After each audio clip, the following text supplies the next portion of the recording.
So just wanted to do another update today. I got a couple parts in. Starting to get the rear leaf springs mounted. Got the shock mounts on, some of them. Gonna try to get the fuel tank in and stuff this weekend. I've had some people ask, what my time frame is. I'm really not in a rush. I come in, play with the kids, and do the normal thing, and probably spend an hour or two on it here and there. Just getting done what I can. Right now, I'm concentrating on the chassis. Just want to get the tires, the axles, all the running gear, everything under it, and get everything basically operating.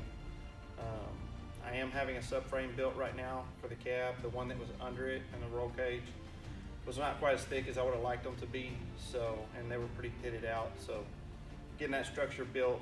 Once I get that back, we might start fitting the cab on it, and fitting the bed on it, and getting that stuff ready, and then eventually I'll get that stuff over to the body shop and start working on getting that painted. That's kind of the plan for now.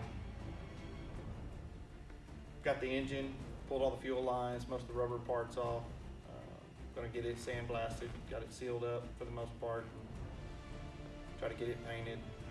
Gonna get the engine in the frame, get everything running on it, and transmission's gonna be rebuilt probably in a couple weeks. We'll get that put in. And, just moving forward with everything. I think that's about all I got today. I'll post another update with some photos probably end of the weekend with the air tank and some of the other stuff I'm going to get installed. So thanks for watching. Please hit that like and subscribe button.